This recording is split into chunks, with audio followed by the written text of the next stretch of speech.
Now, Mid-South cities also prepping for the winter storm. This morning, MLGW discussed ways to keep you and your family safe. Action News 5's Jared Thomas live with us now. Some helpful tips you have, Jared, to get everybody ready. Hi there.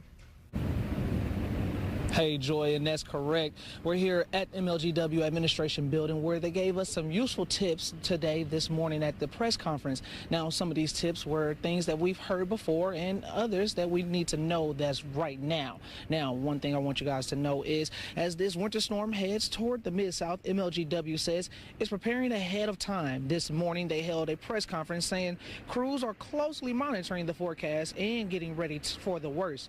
With possible power outages on many people's mind, MLGW says 75 electrical crews will be on standby. Officials also say they want families at home to be prepared. While we're prepared, we also want homeowners to be prepared. We want residents to be prepared. So that means paying a little bit of attention to your pipes and your infrastructure. Make sure your cabinets are opening, the air circulating to get some heat through there, and to drip and run your faucets.